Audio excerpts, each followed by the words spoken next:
네, 오늘은 창세기 21장 22절에서 34절 말씀을 통해서 세상도 인정하는 믿음의 사람들이라는 제목으로 함께 말씀을 나누고자 합니다. 소설이나 영화에서 미숙했던 주인공이 점점 성장해서 마침내 사람들을 바르게 이끄는 리더가 되는 이야기들이 있습니다. 주인공이 처음에는 너무 유치하고 실수도 많이 하고 사람들에게 비난을 받기도 합니다.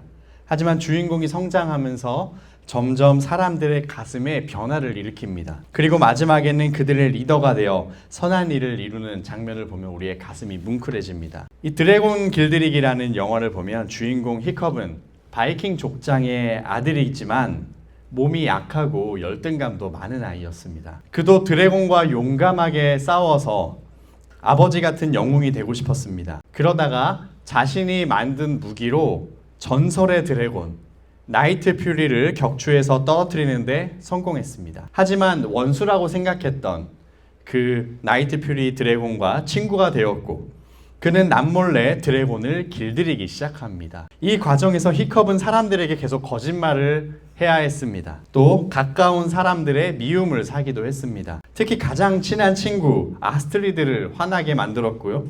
또 나중에는 아버지를 크게 격노하게 만들었으며 모든 마을 사람들을 실망시켰습니다. 그는 족장의 아들이었지만 리더는커녕 모든 사람들에게 미움을 받는 마을의 문제아가 되었습니다. 어쩌면 우리 크리스천의 삶, 특히 타국에서 이민자로 살아가는 우리의 삶도 처음에 등장하는 이 미숙한 히컵과 비슷할지 모릅니다. 우리는 예수님을 믿고 세상을 축복하며 선한 영향력을 끼치는 하나님의 자녀로 부르심을 받았습니다.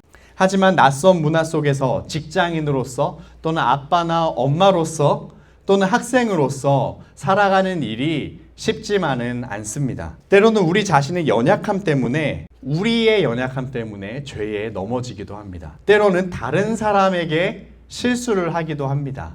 말실수를 하든지 어떤 행동을 하든지 다른 사람에게 민폐를 끼치는 경우도 있습니다. 때로는 억울하게 다른 사람의 잘못 때문에 내가 손해를 보는 경우도 있습니다. 그때마다 크리스천이라는 이름 때문에 부당한 대우를 받으면서도 아무 말 하지 못하고 그냥 조용히 위축돼 있을 때도 있습니다. 이런 내 모습을 볼 때면 누군가에게 선한 영향력을 끼치는 리더가 된다는 것은 아주 먼 이야기처럼 느껴질 수도 있습니다. 성경에 등장하는 믿음의 조상 아브라함의 삶도 그랬습니다. 그는 75세에 하나님의 부르심을 받았습니다. 그리고 가나안 땅으로 이주했을 때 하나님께서는 그가 천하 만민에게 또한 그의 자손들이 천하 만민에게 복을 흘려보내는 통로가 될 것이라고 말씀하셨고 약속하셨습니다. 그러나 그의 실제 삶은 늘 불안한 나그네의 삶이었습니다. 그는 항상 광야에서 식구들을 먹여 살려야 하는 이 가장으로서의 무게감을 지고 살았습니다. 그는 아내 사라를 여동생이라고 속이고 시집을 보내는 치명적인 잘못을 저질렀습니다. 심지어 오늘 본문의 바로 앞에 있는 이 20장에서도 그랄 왕 아비멜렉에 거짓말을 해서 큰 수치를 당했습니다. 인간적인 방법으로 여종 하갈을 통해 이스마엘을 낳았고 또 그로 인해서 집안에 깊은 갈등을 일으키기도 했습니다. 오늘 본문에 등장하는 아브라함의 나이는 약 104세에서 105세 정도로 추정할 수 있습니다. 지난 30년 동안 아브라함은 끊임없이 실수하고 넘어졌고 또 주변 사람들에게 민폐를 끼치기도 했던 참으로 연약한 사람이었습니다. 그런데 오늘 본문은 그토록 미숙했던 아브라함이 어떻게 세상 사람들에게 선한 영향력을 끼치며 하나님의 성품을 드러내는 성숙한 사람으로 변화되었는지를 우리에게 보여줍니다. 하나님께서는 우리의 실패와 우리의 연약함에도 불구하고 우리를 포기하지 않으셨고 성숙한 하나님을 사람으로 계속해서 빚어 나가셨습니다. 그 과정이 때로는 너무 고단하고 끝나지 않을 것처럼 보이지만 결국 하나님은 우리를 자라나게 하십니다. 오늘 말씀을 통해서 우리를 향한 하나님의 끈질긴 은혜가 우리를 어떻게 아름답게 빚어가는지를 발견했으면 좋겠습니다. 첫 번째로 아비멜렉이 아브라함과 언약을 맺는 장면입니다. 이삭이 서너 살이 될 무렵에 그 지역의 왕인 아비멜렉이 아브라함을 찾아옵니다. 22절 말씀입니다. 그때 아비멜렉과 그 군대 장관 비골이 아브라함에게 말하여 이르되 내가 무슨 일을 하든지 하나님이 너와 함께 계시도다. 아비멜렉은 그 지역 최고 통치자입니다. 반면 아브라함은 남의 땅에 얹혀 사는 이주민에 불과했습니다.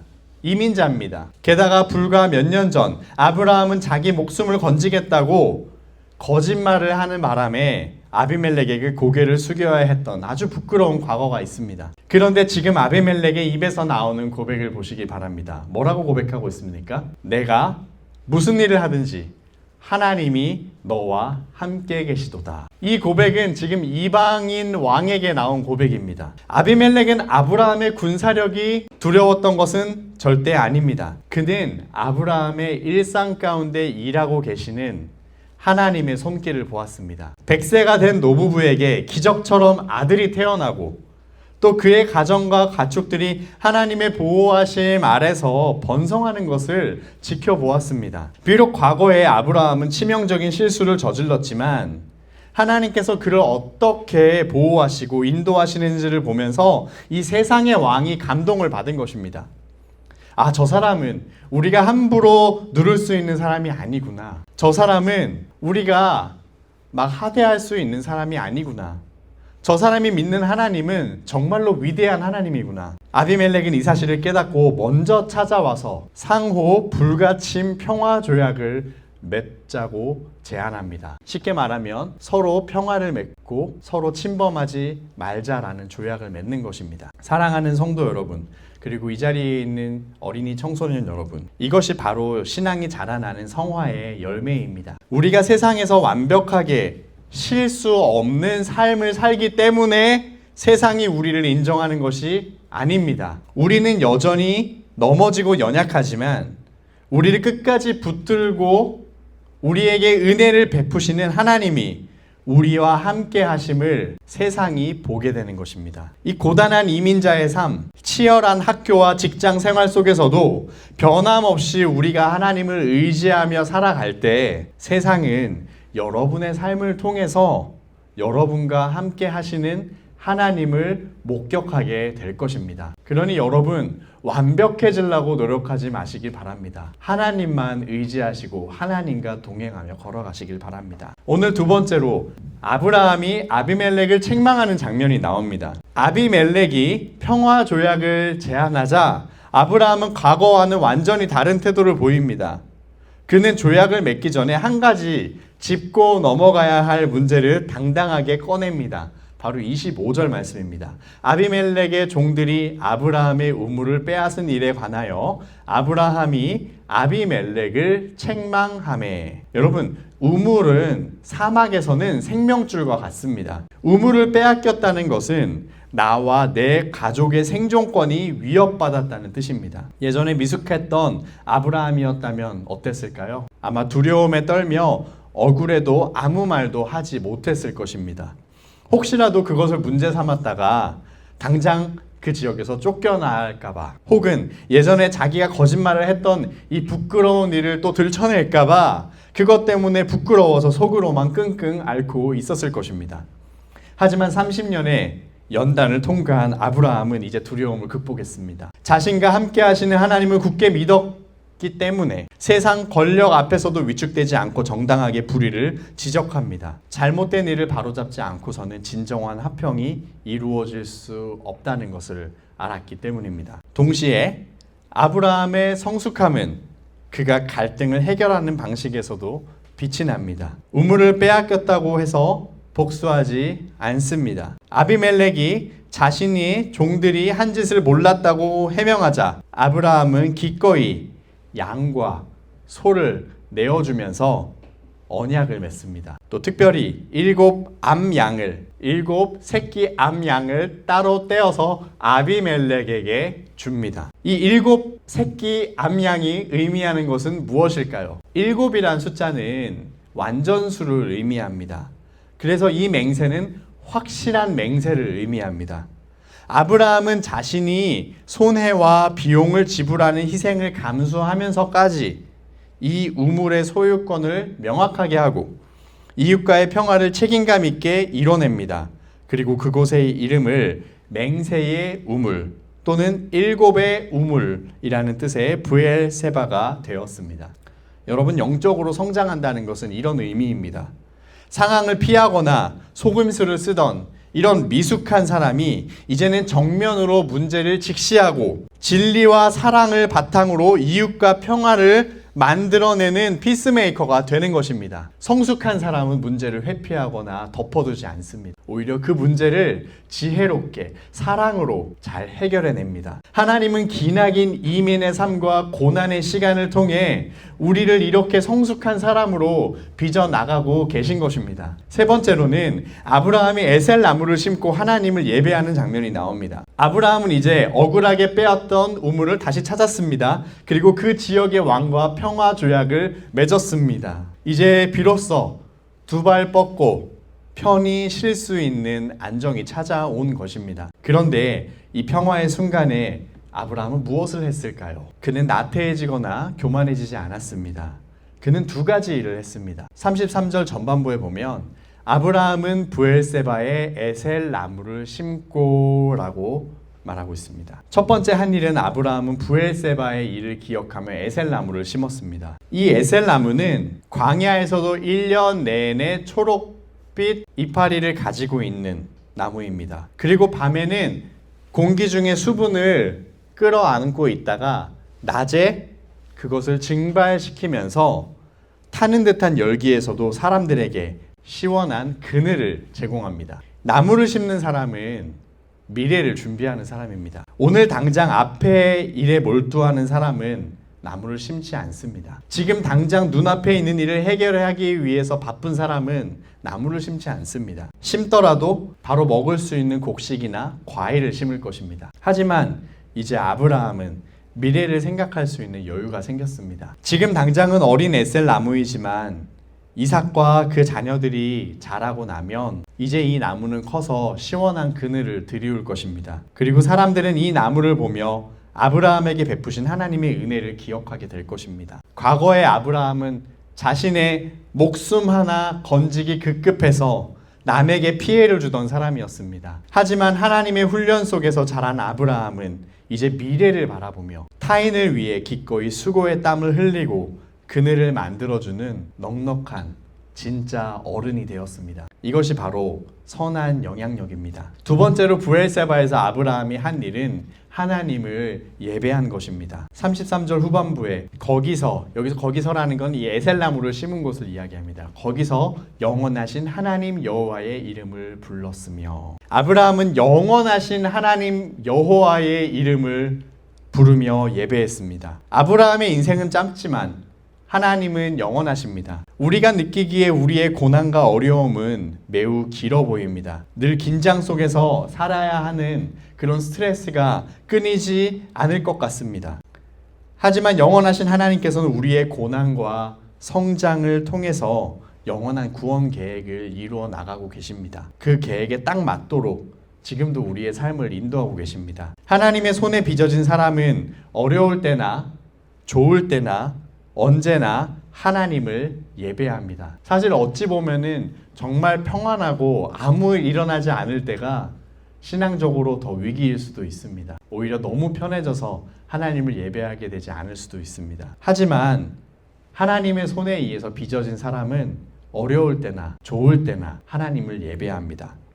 이런 예배자는 사람의 강요나 의지나 노력으로 만들어지는 것이 아닙니다. 오직 고난을 통과하고 하나님의 은혜를 경험한 사람만이 이런 예배자가 될 수 있습니다. 말씀을 마치겠습니다. 앞서 말씀드린 드래곤 길들이기의 히컵의 이야기로 다시 돌아가 보겠습니다. 그는 다른 사람이 갖지 못했던 통찰을 가지고 있었습니다. 그는 드래곤이 우리의 친구가 될 수 있다고 믿었습니다. 그 어떤 누구도 그것을 믿지 않을 때 히컵은 드래곤은 우리 친구가 될 수 있다고 믿었고 그렇게 행동했습니다. 결국 히컵의 친구들이 그를 믿어주었습니다. 그리고 그들은 마을 사람 모두를 위험에서 구해내었습니다. 이후 마을 사람 모두는 드래곤들과 친구가 되었고 이 버크섬은 안전하고 행복한 마을이 되었습니다. 결국 히컵은 아버지보다 더 훌륭한 족장으로 성장했습니다. 마을 사람들의 미움을 받던 나약한 소년이 평화를 가져오는 훌륭한 족장으로서 성장하기까지 수많은 아픔과 갈등의 시간이 필요했습니다. 영화에서는 2시간 만에 그 이야기가 끝나지만 아브라함이 성숙한 신앙인이 되기까지는 무려 30년이라는 세월이 흘렀습니다. 우리가 겪고 있는 이 고단한 삶의 과정 역시 무의미한 고생이 아닙니다. 사도 바울은 빌립보서 1장 6절에서 이렇게 선언합니다. 선한 일을 여러분 가운데서 시작하신 분께서 그리스도 예수의 날까지 그 일을 완성하시리라고 나는 확신합니다. 여러분의 삶 속에 때로는 실수도 있고 후회되는 순간도 있을 것입니다. 지금 우리는 너무도 미숙해 보입니다. 또는 우리는 남의 잘못 때문에 억울함을 겪으면서 혼자서 소가리를 할 때도 있을 것입니다. 하지만 여러분은 혼자가 아닙니다. 영원하신 하나님께서 이미 여러분 안에 착한 일을 시작하셨습니다. 선한 일을 시작하셨습니다. 우리를 포기하지 않는 하나님의 사랑이 지금의 모든 어려움을 재료로 삼아서 여러분을 마침내 선한 영향력을 끼치는 믿음의 사람으로 빚어내실 것입니다. 여러분 정말 그런 어른이 되고 싶지 않습니까? 하나님의 손에 여러분의 삶을 맡기시기를 바랍니다. 우리 동네 교회 청소년부의 이름은 Soar Ministry입니다. 이 Soar는 날다, 비상하다라는 의미를 가진 영어 단어입니다. 독수리가 알에서 태어나자마자 바로 하늘을 비상하지 않습니다. 날기 위한 연습이 필요합니다. 지금 여러분이 있는 이 청소년 기가 바로 날아가기 위해서 준비하는 기간입니다. 지금은 연습하는 시간입니다. 이 Soar Ministry는 이 4가지 단어의 앞글자로 이루어졌습니다. S는 serve입니다. 섬기다. 하나님과 이웃을 섬김으로 기쁨을 누립니다. 2번째 O는 overcome. 극복한다는 것입니다. 고난과 시련이 있을지라도 그 가운데에서도 믿음으로 그것을 이겨나가는 연습을 하는 것입니다. 3번째는 awaken, 깨어있다는 뜻입니다. 영적으로 늘 깨어있어서 하나님께서 주신 비전을 꿈꾸며 살아가는 것입니다. 4번째는 reach out, 사람들에게 다가가는 것입니다. 교회 밖에 우리의 도움이 필요한 사람들에게 우리가 찾아가서 그리스도의 사랑을 전하는 것입니다. 이 일들은 청소년뿐만이 아니라 우리 모두가 어른들도 연습해야 하는 것입니다. 하지만 여러분, 이 4가지를 완벽하게 해야 하는 것은 아닙니다. 정말 잘 해야 되는 것이 아닙니다. 우리는 완벽을 추구하지 않습니다. 우리는 최선을 추구합니다. 때로는 잘못할 때도 있고 실패할 때도 있고 넘어질 때도 있습니다. 하지만 실패할까봐 넘어질까봐 그것이 무서워서 아무것도 하지 못한다면 우리는 너무나 잘하는데 오래 걸릴 것입니다. 우리는 실패하더라도 때로는 하기 싫더라도 그냥 해보는 것입니다. 최선을 다해서 하는 것입니다. 완벽하게 하지 않아도 괜찮습니다. 하지만 이 고단한 현실 속에서도 우리가 믿음을 가지고 몸부림치면서 살아갈 때 하나님께서 우리와 함께 하시며 우리를 빚어가십니다. 여러분, 성장하는 일에는 시간이 필요합니다. 곧바로 어른이 되는 것이 아닙니다. 어른이 되기 위해서는 정말 많은 책임을 또 어깨에 짊어지고 살아가면서 정말 많은 실수와 넘어짐을 경험하면서 또 다시 일어서고 때로는 상처도 나면서 또 다시 아물고 그러면서 성장하는 것입니다. 하지만 언젠가는 세상이 알게 될 것입니다. 하나님이 여러분과 함께 하심을 세상이 보고 인정하게 될 것입니다. 그러니 지금 걷는 길이 고단하더라도 낙심하지 마시길 바랍니다. 영원하신 하나님만 굳게 신뢰하시길 바랍니다. 그리고 여러분만의 애쓸 나무를 이 땅에 심어 가시길 바랍니다. 저와 여러분 모두에게 이 아름다운 성화의 열매가 맺어지기를 주님의 이름으로 간절히 축원합니다. 아멘. 하나님 아버지, 지금까지 우리의 삶을 인도해 주셔서 너무나 감사합니다. 때로는 넘어지고, 때로는 죄짓고, 때로는 상처받아서 좌절하고 주저앉아 있을 때에도 언제나 우리에게 손을 내밀어 주셨고 우리에게 용서를 베푸셨으며 하나님께서 가장 선한 길로 우리를 인도해 오셨음에 감사를 드립니다. 앞으로도 그렇게 하실 것을 믿습니다. 우리에게 믿음 주시옵소서. 지금 우리의 삶이 너무나 팍팍하고 너무나 견디기 힘든 어려움들이 있지만 영원하신 하나님을 바라보며 또한 우리와 함께 하시며 우리에게 은혜를 끊임없이 베푸시는 하나님을 바라보며 이 어려움들을 이겨나가게 하여 주시옵소서. 우리를 빚어가시는 하나님의 은혜에 감사드립니다. 계속해서 예수님 닮게 우리를 변화시켜 주시옵소서. 아무리 힘들어도 하나님에 대한 믿음은 잃지 않게 해주시고 아무리 고난이 길어지고 끝나지 않을 것 같더라도 하나님께서 주신 비전을 잃지 않도록 도와주시옵소서. 하나님 나라에 대한 비전을 품고 세상에 나아가 복음을 선포하며 또한 우리의 도움이 필요한 이들에게 손을 내밀어주며 우리가 섬겨야 될 공동체를 섬기며 마땅히 하나님께 드려야 될 예배를 영광을 하나님께 돌리며 사는 일에 우리가 최선을 다하게 하여 주시옵소서. 때로는 완벽하지 않아도 때로는 실수가 있어도 하나님께서 그것을 기쁘게 받으시며 하나님 나라를 위해 귀하게 사용하실 것을 믿습니다. 이 자리에 있는 모든 성도들, 우리의 자녀들을 축복해 주시고 우리 모두가 하나님을 참으로 기뻐하며 예배하는 이들 되게 하여 주시옵소서. 모든 말씀 예수님의 이름으로 기도합니다. 아멘.